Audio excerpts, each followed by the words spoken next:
Hey everyone, this is David Brown with the migration update for March 6th, 2023 from the Braddock Bay Hawk Watch. Today was overcast in the morning, although we did have a bit of sunshine around midday and again at the very end of the day.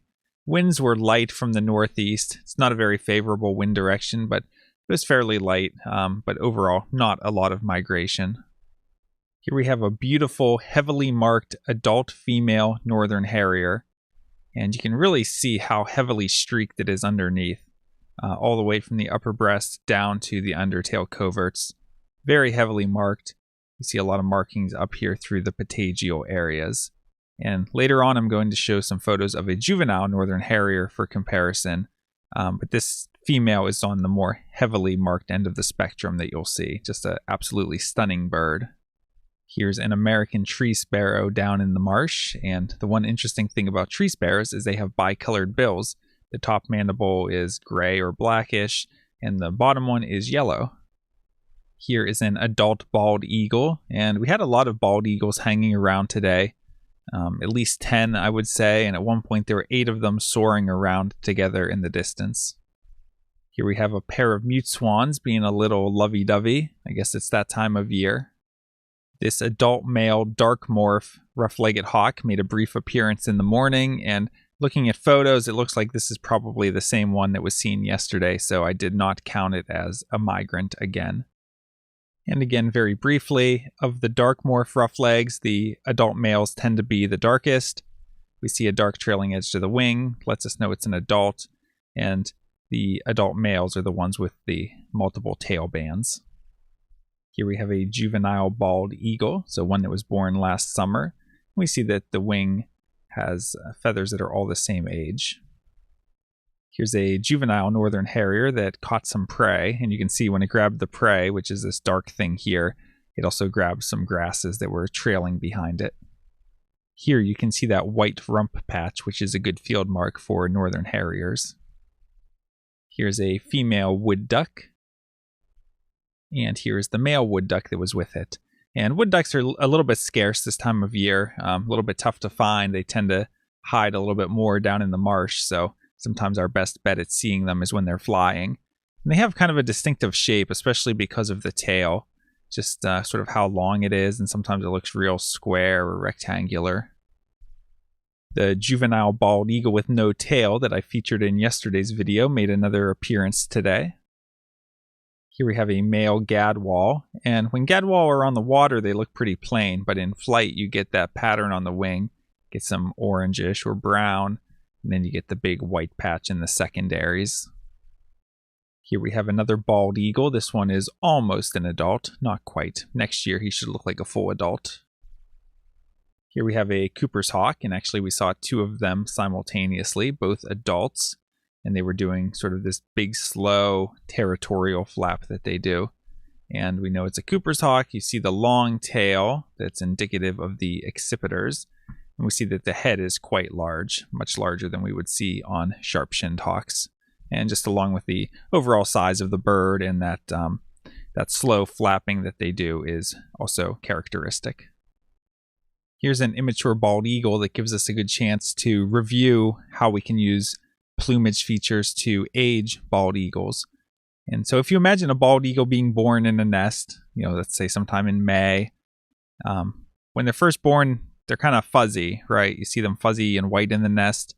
And then at some point they grow their first set of real feathers, their first plumage, and that's their juvenile plumage. And that plumage is really dark, and that's the plumage they have from the time that they're leaving the nest for pretty much a full year.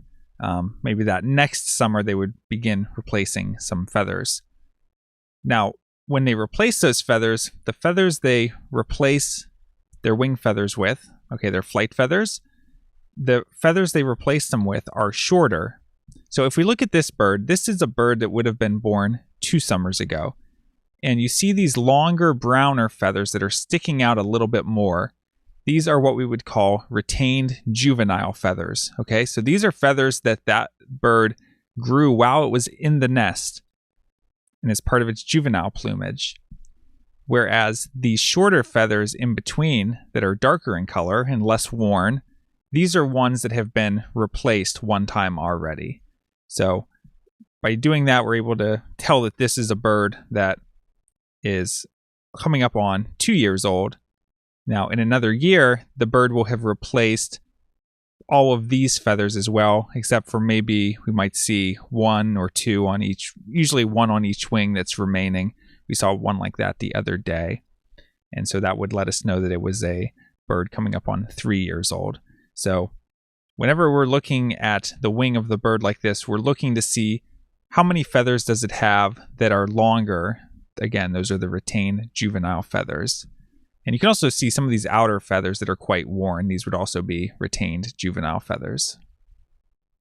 Here we have another adult bald eagle, and by the time they reach adult plumage, they're at least 5 years old, so they would not have any retained juvenile feathers. So if we look at the wing, we see that all of the feathers are the same length.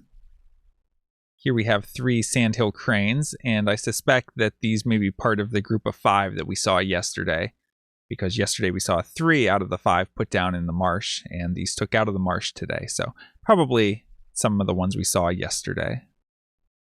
Here's another bald eagle. Again, this looks like one that is almost a full adult. You can see some of the white speckling and still a little tiny bit of black on the tail. It's hard to tell on the head, but I would imagine if we had a side view, that probably also shows some dark markings still. Here we have a Juvenile Northern Harrier, and you can see it's kind of cruising low to the ground. Holds its wings up in a little bit of a V. We would call that a dihedral. But this is very characteristic to see Northern Harriers hunting down low over grasslands and marshes, and to be holding their wings in that manner. Typical hunting behavior. Let's take a look at this photo of the same bird. One thing I want to point out is I think I need to be a little more careful sometimes, because a lot of times when I talk about how to tell adult females from juveniles, I talk about streaking on the upper breast. And I talk about how that's usually a field mark for adult females. But you can see this juvenile has quite a bit of streaking on the upper breast. Now we know it's a juvenile because there's no streaking down lower. There's no markings on the undertail coverts. It's very lightly marked in the patagial area. So we can age this one using those other field marks as a juvenile. Some juveniles you'll see have basically no streaking here. They just look very plain. I think they call this color buffy underneath. In the fall, sometimes the juveniles are quite reddish, but that fades away by the spring. But anyway, just because you see a little bit of streaking on the upper breast does not make it an adult female, and I think that's something I need to be a little more careful about and watch carefully in the field, and not just assume that the streaking means it's an adult female. And here's another one of those bald eagles that's not quite a full adult. And usually the ones that look like this are coming up on 5 years old. If we take a look at the eBird checklist, today I had 55 species, but it really didn't feel like it. Just the big duck variety, I guess, helps get the number up pretty high. But overall, it felt like kind of a slow day for birding. A couple highlights here and there, but just not the greatest wind direction for a lot of migration to be happening. And if we take a look at the HawkCount report, today the only birds I counted as migrants were 3 turkey vultures, and they were too distant to even take photos of. The harriers were just hunting. The roughleg I saw was the same one I counted as a migrant yesterday, so I won't double count him. The bald eagles just seemed to be hanging around and not going anywhere. The Cooper's hawk seemed local. The red tails seemed local. So just not a lot of migration today because of the unfavorable winds. Taking a look at the forecast, for tomorrow it's looking windy, becoming cloudy in the afternoon. High just above freezing with winds northwest at 20 to 30 miles per hour. So might be a good day to just watch from the car. Wouldn't really expect anything to be migrating. So probably a good day to go participate in one of your other hobbies. For Wednesday, we're looking at cloudy with a few flurries or snow showers, high near 35.